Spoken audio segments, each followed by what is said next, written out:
And I was just coming out of art school and I'm like, acrylic latex paint is made out of plastic. Like we're painting our walls with plastic and no one's talking about this. And not only that, then we're taking the plastic paint and putting it down our water and wondering why it's confirmed that everyone is filled with microplastics because it's in our water. Because what do we do with the paint? Exactly. We put it down the drain. And Forbes actually did an article in 2022 indicating that paint is the largest contributor of microplastics in the ocean. Wow. Welcome to Into the Woo, a modern guide to ancient healing and all things woo. Whether you're woo skeptical or woo curious, you're in the right place. Together, we'll explore spiritual practices, mystical traditions, and natural medicine that bring more healing, purpose, and joy into your life. I'm your host, Ariana Cleo, a conduit on your grief to joy journey. Each week, I'll sit down with founders, healers, and familiar faces and explore their coming out woo journey and the healing modality that transformed their life. I know that if you are enraged by the woo, that is only telling me one thing, that you have deep healing to do, and you actually need the woo the most. Let the magic begin. Welcome to Into the Woo. Today we're here with Maya, the founder of Alchemist, and we're going to go kind of deep into your personal woo journey. So I like to start everyone with, where are you on the woo scale? Mm-hmm. So there is, the bottom is the woo skeptical, then there's woo adjacent, then woo curious, into the woo, and starseed child on top. I mean, I think I'm probably into the woo, starseed child on top, somewhere in there. There's certain things that I think I might be very starseed, and other things I may be a little bit more into the woo. But if it was on a scale of like 1 to 10, I would put myself at like a 9.9. I love that. The 0.1 saving for gel manicures. The rest saving for psychics and, crystals on walls and that kind of energy.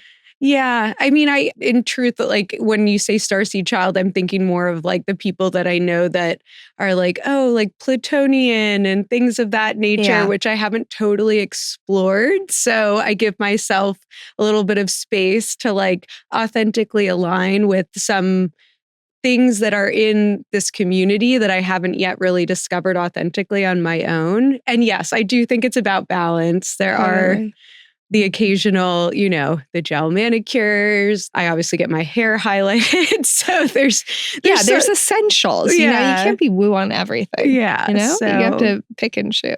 I think it's about having balance and understanding that we are full and open beings that can't really be defined in boxes. I've always been anti the idea of being defined in specific boxes, but the woo box I'm very open to. I think it's misunderstood in a lot of ways, and I think it's part of, feminine strength, at least is my journey. So take us back into the woo and kind of your personal journey. Were you born woo? How did you find the woo? So I was born very curious about the world. I was very happy to be here when I was born, very curious, at least as my parents describe it. I was like open eyes, ready to go, wanted to understand how things worked. I always was fascinated with the moon and the stars and space in general and religion. Like I wanted to know who people were, where they were from, why there were different religions, what space was about. And so I think that's all really interrelated to the woo, even though I didn't have the words at the time. Throughout my life, I often felt different in a way than everybody else. I was very nerdy and into origami and I skipped 4th grade. But, when you get to be a little bit more conscious of society, like when I got to middle school and stuff, I wanted to be cool more than anything. And I often felt lost in sort of that group think. So I would say it's always been part of who I am. And then I really started to discover it in 2019. That's when I met who I will consider, he would say the same thing, a twin flame of mine, that just all these synchronicity things started happening. And I coincidentally also started meditating, not in a super intentional way. It was more like Headspace was really popular at the time. And it was. I feel like that and mindful. I don't know if you're part of the like mindful era, going and doing the sound baths. I did plenty of sound baths in my day. I don't know if I specifically did the mindful one, but what I noticed when I was doing Headspace, at first I was like, how am I going to sit here for 10 minutes and not do anything? I started to feel really a deep sense of alignment. And I was also using a vision board as part of my meditation.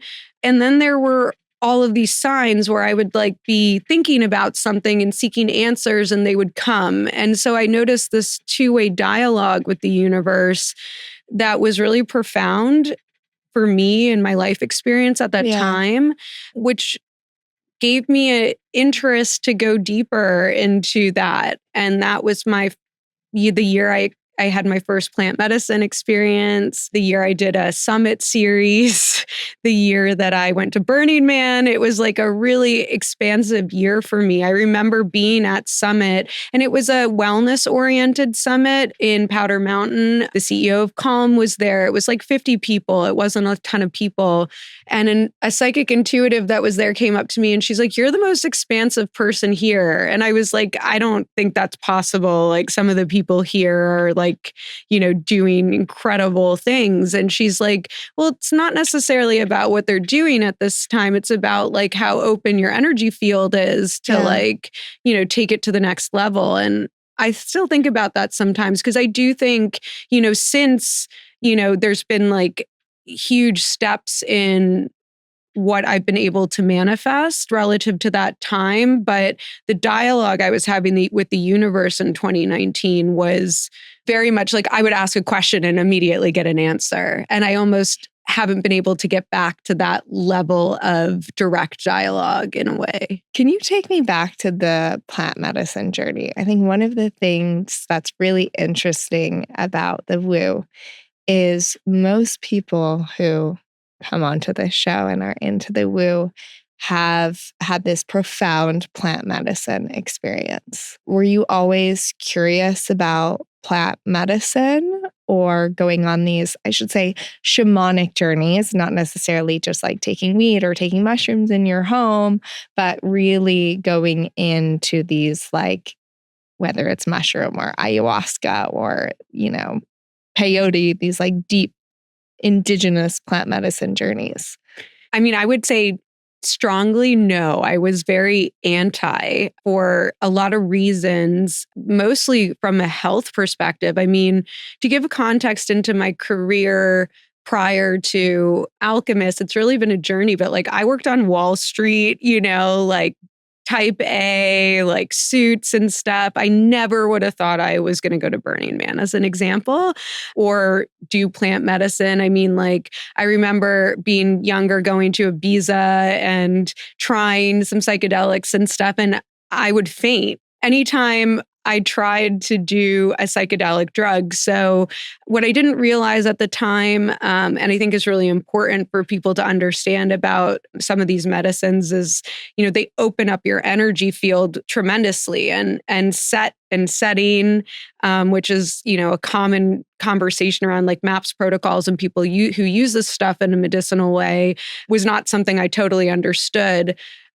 As a function of being born woo, I think I've always been a very highly sensitive person. Yeah. And so when you're already highly sensitive, and then you're just, having your energetic field blown open by these medicinal things, for me, my body, instead of doing fight or flight, would just shut down, which I think is an ancestral thing. I mean, my dad has this, my grandfather had it, my great-grandfather had it. I imagine it to be somewhere in our lineage. There was something traumatic that happened, that this was how the body responded, and it just got passed down. So I was very afraid of it, but also very curious, which is a theme in my life that I've learned to follow, that if there's something that lights me up in a way. And I had this when I decided not to go into the workforce after college, and I felt this calling to move to France, even though nobody else was doing that. Or after I left Wall Street, I didn't know what I was going to do, but I just up and moved to Austin and didn't know anybody. I've had moments where, I've been terrified to do something, but yet felt I had to. So tell me about your first plant medicine journey. I was meditating at the time and having all of these moments of awakening. And then I had a friend who was doing it, who I knew was going through some stuff at the time, because everyone's fear with that stuff is like, you're going to have this terrible trip and it's going to ruin your life and you're never going to be the same again. It's true. I was one of those too. I had really bad experiences with psychedelics, but I wanted to go deeper than what I had access to when I was meditating on my own. And so I talked to her about it and I was like, weren't you afraid you were going to go crazy? And she was like, it's been the single most helpful thing that I have ever done in my life. That gave me confidence to go further. And she's like, look, I'm doing one in January. Like, if you want to come, like, it's safe. Like, I trust the shaman, who was, by the way, a 70-year-old man wearing a gingham shirt, and looked like a sweet grandpa from Peru. He wasn't what you would think a shaman looks like. Yeah. And I think the shamans can come in all shapes and forms. And I think it is actually good that people are scared about doing plant medicine, because I think there are a lot of people doing bad plant medicine and they have their own dark energies and they bring that to this space. And it really should be done by someone who is studying with Indigenous elders and has all of this history and background and understands how to use multiple plants and instruments and feathers and all of those things that go into it. So I think it's good in general for people to be discerning. And also, when you find that right person to do it with, to say yes. And so kind of tell me how it changed your life, this first journey. I completely agree on all of the above. I've subsequently done plant medicine since, and I'm afraid every time. And not because I don't feel safe, but just, it's opening Pandora's box and you don't know what's going to come out of the box. Exactly. And I think you need to be in touch with yourself about, am I willing to confront, anything that comes up? And that's really the level of confidence you need to have in yourself to be able to go into the unknown. For me, I was ready, but terrified. And I don't think I would be where I am today if it wasn't for it. In truth, it was like what I consider the beginning of a new chapter of my life. It brought a peace and a confidence and an understanding about how things work, confidence in some of the things that I believed in my soul from a young age. Yeah. And so to the extent now that I say, I don't really need to do it anymore, Totally. It's interesting. Some people repeat, like I recently met this healer who is a guardian of ayahuasca, and she takes the medicine 1 to 2 times a month for the past 25 years. And I was shooketh.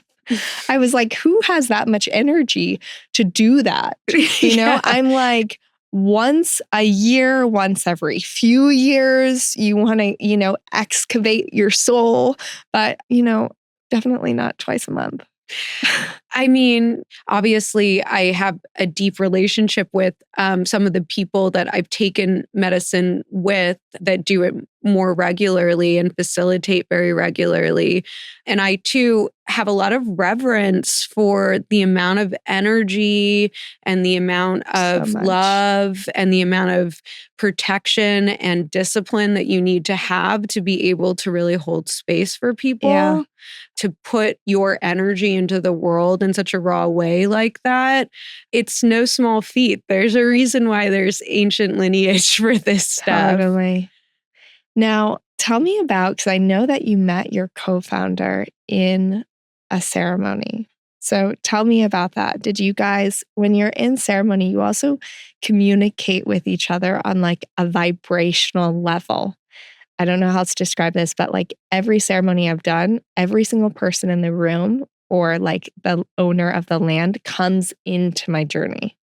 So you're communicating with people. You're just more aware of how your energies are all intertwined.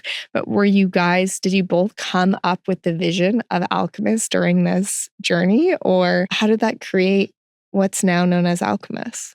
Yes, I met my co-founder in a plant medicine journey in Santa Fe, a very private one. It was the pandemic. We all had to take tests and, it was a really small group of people that went there.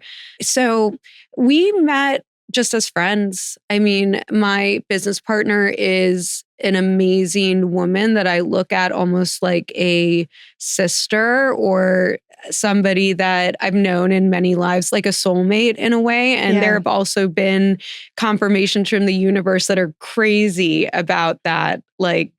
I don't want to digress. She's also very witchy. Like, I feel you guys have this wicked vibe going together where you're like, the good witch, the bad witch. But I just love her witchy energy. What's funny is her partner said once that she's dark seeking light and I'm seeking dark.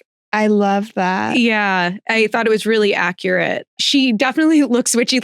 Okay, we have a paint company. We were at High Point. High Point in the wintertime is right around Halloween. And I remember we pulled up in North Carolina to a parking lot and the parking attendant was like, "You're a witch." And she was like, "Thank you." We take that in great reverence and honor, the lineage of powerful women and men that have been called witches is, I want to be in that club. That being said, Price actually had an issue with the sun when she was very young, that actually led her into naturopathy. So she wears that big hat because she actually can't really be in the sun. She's allergic to it. And she's very contrarian. She went to RISD. She's an artist, so she's really, I would say more metal gothy in a way than witchy in the traditional sense, but she's deeply spiritual, deeply kind, deeply authentic, and just a woman, and anybody that knows her will say this, a woman that you want to be around. And so it was very easy and natural for us because I love art and I love aesthetics and I love naturopathy and I love animals and I love spirituality. We just really connected in a very genuine way. And I don't typically share, because we talk to investors and really serious people all the time. I don't typically share that we met in a plant medicine ceremony unless people are open to it. I think that there needs to be some of this stigma removed from what these things truly are. Yeah, I think there's a lot of negative stigma around them that people are, even with my family. I think, a few years ago when I shared I was doing a plant medicine journey, they're like, "You're doing drugs, you're going to go die, you're going into a cult." And then now my family's like, "We're so proud of you. You're healing yourself. You're healing our family lineage." And I'm like, yeah. And you too can work up to going to one, but I don't think they're for everyone. But I totally agree. There's a lot of misinformation and a lot of stigma around it, but it's a deeply spiritual healing experience. Absolutely. And, so I think when you meet somebody in that space, I would argue it's a really good place to meet anybody that you would invest in, a partnership with, And so, I not only know my business partner in the reality that we live in on a day-to-day basis, but I know her in so many other ways that gives me a lot of safety around doing this together. And I'm really grateful for that. And I think what's so interesting about Alchemist is when I think of a paint, and you guys decided out of all the things you could have created coming out of this journey, you decided to create a paint. And there's such guardianship that goes with putting things into your home, whether it's painting on the wall, physically painting, and that you're actually putting minerals and crystals on the wall of your home is like creating this sacred temple. Was that your intention right away? Or how did you come about this like idea of this sacred paint? Yeah, it's so funny. So, like, backing it up a little bit, like, my mom was a decorative painter when I was growing up and a multidisciplinary artist. And if you ask any of my family when I was younger what they thought I would be, they thought I would be an artist. Like, I was obsessed with colors. I was obsessed with creating. I was obsessed with art supplies. And like, I didn't want to brush my hair, like any of that stuff, you know? Like, I like to surprise people. I hate it when people are like, this is who you are. I'm like, okay, is that who I am? Like, I'm going to go do this and show you that I can do this too. Or I just don't want to be put in a box. And so, you know, my mom was an artist and I was like, I'm going to go on Wall Street. You know, like, because I want to surprise everybody. So it was always inside of me. I've always loved paint. I was going to the New York Academy of Art after work in 2019 also. And the person I was dating at the time was into art. We were looking at a lot of art together. And what I noticed was how much I was into materials. Like, I was so curious about how people were making things. Hilma af Klint is an amazing one. Totally. She's very, you know, witchy if you understand her history and the history of what was going on at the time. There's so many modern days. I'm obsessed with Shannon Lucy Carter. I don't know if you will ever listen to this, but if you will, I am your biggest fan. I also really like Woody Diathello. I love his work too. I mean, I really love to learn about art authentically. But I love to go to museums. I love to go to galleries. I'm part of the Cultivist. I very much highly recommend. It's my art club. And I go around the world and I love to go to art fairs. And so when I'm in these spaces, I try to authentically gravitate towards pieces that speak to me. And then I learn about the artists afterwards.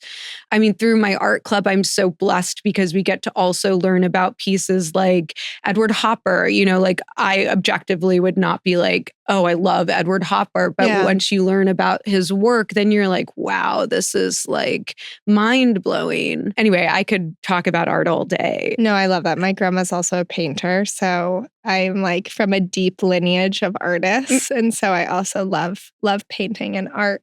But in terms of Alchemist, what I think is so special is that it's not a toxic paint. Like paint is toxic. So like in my home, I actually only let my kids do watercolor because it's less toxic. But oil and acrylic paints are really bad for you. Yep. And so growing up painting, like I remember as a child would set up like a studio in this little room in our basement and just be like huffing the oil paint. And it's really toxic, especially if you're into the woo and into natural things. And so kind of how did you go about taking minerals and crystals and putting them in paint? Yeah. So the school shut down during the pandemic, so I couldn't go anymore. So then I was looking for a creative project to do in New York, and I wanted to repaint my apartment in Manhattan, which is small. And I went to a healthy or like a normal hardware store, an upscale hardware store in New York. I won't name names, but I was like, where's the healthy paint? And they're like, well, the zero VOC paint's over there. And so you can smell it, you know, like inside of the can. And I was like, I can't use this. Like, I can't go anywhere. It's the middle of the pandemic and I'm going to piss off all my neighbors in my hallway. And I was just coming out of art school and I'm like, acrylic latex paint is made out of plastic. Like, we're painting our walls with plastic and no one's talking about this. And not only that, then we're taking the plastic paint and putting it down our water and wondering why it's confirmed that everyone is filled with microplastics because it's in our water. Because what do we do with the paint? Exactly. We put it down the drain. And Forbes actually did an article in 2022 indicating that paint is the largest contributor of microplastics in the ocean. Wow. Yeah. I didn't know that, but I feel very seen right now because I am so paranoid about water. Yeah. And it's because everyone is dumping things in the water. I know. I mean, I didn't even know that when we were going down this journey. I was like, I just want to not suffocate inside of my apartment. The amount of information that we have and the people that we've met as a function of this journey, like we work with the Parsons School of Design. They have a healthy materials lab. We're very honored by that. We work with Cradle to Cradle organization. We work with, UT, just recently is starting to develop this healthy materials program. RISD, Harvard, this is a real problem. And this is just in general, not exclusively wall coverings, but building in general, and the impact of the environment and how we do it and how it could be done better isn't just a conversation around climate guardianship, but it's also now a function of climate resilience, because people like on the West Coast in California, after all this stuff happened with fires, had a front row seat to the toxic nature of what we're building with. I actually heard someone the other day, her name's Maya Crowne, saying that Mother Nature is fine.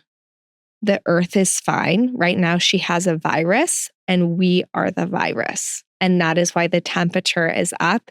And that is why she's doing so many things to try and get rid of the virus. And I was like, oh my God, we are the virus. We created this problem. Yeah. And we will die with our problem. The earth will rehabilitate itself as it always does. But we have to be the one to solve our problem if we want to continue on with the earth. I just got chills because that speaks to me so much. And I'm sure, being who you are, like when the fires happened in California, and I know that there's debate about how they were started and everything, but I feel her anger and sadness. Totally. And it's interesting because that one specifically, almost hardly anyone got hurt. And I felt like I even just get chills just saying it. But it was like Mother Earth kept the people safe, but burned down all of our material things to show us that we cannot, this cannot be the way forward. She will keep us, but she's getting rid of all this shit that we don't need because it's causing toxins in the environment. I mean, it was such a scary time. We know so many people that were affected at that time. And, we're working with Post-Fire LA and figuring out opportunities to get involved in conversations around climate resilient building because, just going back to Alchemist as an example, and I say this with great reverence. We had a conversation with Darren O'Lean, who wrote Super Life and is a big environmental advocate, and his home had been burnt down by fire. And he said that when you work in concert with nature, there are endless benefits, which is true of our product, and we can get more into exactly how we got there and all of that. But our product is a mineral-based paint that not only allows for guardianship in the home energetically for those that are attuned and even those that are not. Yeah. But rocks don't burn. And they also don't grow mold. And they're also porous. And they also don't fade. I have no idea what ingredients are in paint. I'm sure it's butyl hexane and I don't know, a bunch of chemicals, but what is actually in this paint? Yeah, so it's a water-based paint, all paints. The binder is made out of clear crystal quartz. And the majority of the material in the paint is actually what comes from the crust of the earth. So it's very abundant. I love that. And this is how we used to really make paints before the advent of plastic. Because we always say, if you think about paint, it's probably the oldest interior design trend. We were painting our caves. Yeah, I was just thinking in the caves, all the paintings, and even when you look at ancient relics, whether they're Egyptian or Roman, there's paint in those relics, and that paint has lasted thousands and thousands of years. But then nowadays, when you go and paint your home, I have small children, and they've chipped it. They've, it's so malleable, probably because it's made out of plastic, but it's not made to last? I mean, if it is made to be more durable in the conventional sense, there's probably more chemicals in it. Yeah. And I think that we have come a fair way from lead paint. Like people are always like, oh, well, it's not lead paint. And I'm like, okay, like, like there's definitely a spectrum here. But it's like anything else. I mean, I think that it was a long process to figure out what to formulate. Like early days, I was really excited about the idea of leveraging like plant-based pigments as an example, because the fashion industry does that. And I got all these books on dyeing textiles. And there's this incredible woman named Sasha Doer that's written a bunch of books on natural dyeing. And I reached out to her on Instagram, and she was like in New Zealand and jumped on the phone with me. And we had this really interesting conversation. And this was all actually before I had met Price, or before I had really had a conversation with her about working together, because again, I met her in this very spiritual, authentic way. And I just thought she was a cool witch, like I just thought she was just like a sister, a person that was in my life. I had no idea what she did, from a work perspective. So is she the one who's actually, I'm picturing it. I'm picturing the witch stirring her, cauldron. Is she the one who's actually formulating the paint? No, we worked with professional chemists and people who have been formulating products in this realm for many years, in Europe and the United States. We have a silent advisor that was the VP of chemistry for one of the biggest paint companies in the world. Yeah. So, I mean, I wish I could tell you that we're just like throwing things into a cauldron. You're like, hey, what about this color? What do you think? Yeah. No, I mean, you can do like a deep dive into this stuff, but this is actually not a new technology. It's very old technology. There are nuances to our product that make it ideal for a US market, in that you can apply it on top of pre-existing acrylic latex paints. Okay. And, but mineral paints in general were designed, like lime wash is a very old form of painting. Mineral paints are designed for stone surfaces because stone is porous. So by putting conventional acrylic latex paints on them, you're actually choking the underlying substrate. So if you're doing historical renovation, I found this really interesting. I was visiting my friend in Vienna last year around Christmas time, and she lives in this beautiful historic building. And she's like, I can't just paint with anything I want. If I want to update my home, I have to like talk to the Historical Preservation Society of my building, and they have to tell me what I can use, because they don't want to ruin these beautiful buildings. In the United States, we don't care about things like that. But anyway, so we were able to leverage a lot of the technology that exists to create something that is aligned with our brand ethos and, how Americans consume and all of that. But yeah, that was really the starting point. How Price and I delineate our roles is, Price went to RISD, which is probably the best art school, one of them in the country. Yeah. And so, my background is from a professional standpoint in business, someone's got to make it sell, I mean, I understand things like a cap table, like I understand we've been very specific and like who we have on our cap table, and like if we're taking VC money or not, like things like that. I think it's really important, especially as women, to be able to have a foundation and understanding. Also, I think it's important to have these like woo skill sets and be connected to the universe and be trying to create a product that creates guardianship and is better for the earth. But then also practical skill sets, because we're still like on earth and we still have to make a product that makes money and, just exist in that day to day.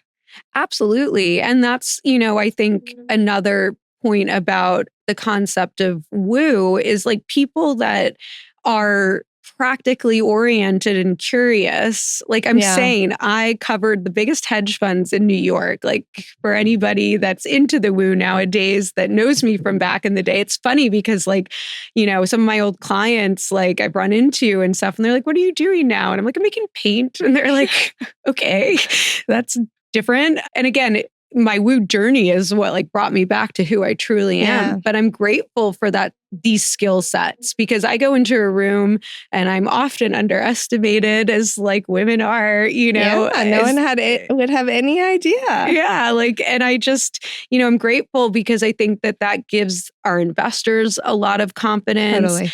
And, but I didn't know I'm not a graphic designer. I didn't know the nuances of creating a luxury brand and the detail of aesthetic that really requires to be a chief creative officer like Price. And Price has all of that. And so together, it's almost like a modern version of us bringing our witchy skills together. I love that. Yeah. We ask everyone who comes onto the show to give the audience a takeaway thing. And I think for you, it's really like what you're doing with Alchemist is really creating guardianship in the home. So what is one way, besides obviously painting your home with Alchemist, that someone can kind of create this guardianship and this protection in their home? Yeah, I think that it's about being in touch intuitively with what makes you feel safe. And it's so much about energy, like, I mean, I could say like you could burn sage and Palo Santo and things like that are traditional in clearing energy. And I do that. So I promote that. But maybe just finding any scent, and again, don't use synthetically fragranced candles, but like, go to a store and smell the things that make you feel grounded, and, consider including those in your home, or objects that make you feel, grounded. I think that there's an inherent connection when we do the research about the products that are inside of our home and we know that we're using something that's better for us, like even your cleaning supplies, Oh, cleaning. Don't get me started on this. I think you should only use vinegar, baking soda, and lemon. That's it. Yeah. It's like if you're using anything else, sorry to any of the cool cleaning companies out there. We love you, but that's what you should be using. Yeah, exactly. Yeah. So I think it's like what you feel connected to. I mean, even for me, like making my own food and meal prepping when I have the opportunity, because I'm afraid of ordering takeout, even from healthy places that might have seed oils. And I say that now as someone who's a true, like, I think food is another artistic expression. So I love going out to restaurants and stuff, but I do it as like it's like a special moment, like, totally. So that creates guardianship in a way. Yeah. So we have a fun, just as we wrap this up, we have a fun kind of rapid fire woo questions to ask you. Fun. So what is your human design? I'm a generator. Okay. Yeah. What are your big three? I am a Scorpio, very much, Leo rising, and I'm a Capricorn moon. What is the one woo modality you won't touch? I mean, I don't know that I would never ever touch it, but I think it's combo when you like burn yourself and then throw up, or there's like this one, do you know what I'm talking about? No, I don't. I have some friends that have done it. It's a type of plant ancient thing, but it just seems deeply unpleasant. Yeah, I feel like that feels a bit trauma inducing. Yeah. What's the one woo thing you can't live without? My tarot cards. Okay. I like that. And if someone is woo curious, where should they start? I think with meditating or a sound bath, like I think one thing, just going back to the conversation on plant medicine, is I will say the places you go, you can get to without medicine. It's true.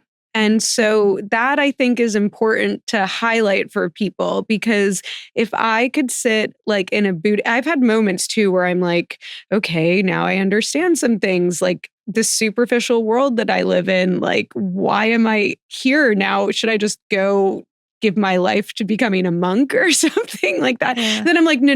Like, I like designer clothes. Like, there's stuff like, and that's okay. And we can exist in this balance. But I think meditation, being still with yourself and breathing, like maybe just breathing deeply, is a place to start if you're woo curious. And Maya, where can we find you and where can we find Alchemist for those who obviously now want to renovate their entire home with Alchemist paint? Well, blessings to anybody that wants to renovate their home with us. But you can find me. I'm on the Instagrams. I have not invested much in TikTok, but I'm on both. What's your handle? Maya, Maya Crowne, CROW with an E. Okay. And then Alchemist also, we're on the internets. You can find us and purchase paint directly online. We're on Instagram. We're on TikTok too. So we're in all the places. Thank you so much for having me. Thanks for coming. Thank you for integrating into the woo. If this episode moved you or reminded you of your own inner power, subscribe and share it with someone who needs a little more woo in their life. And if this triggered you, let that spark your next journey for deep inner healing. I'm your host, Ariana Cleo, and until next time, trust your intuition, let the magic guide you, and don't be afraid to get a little woo.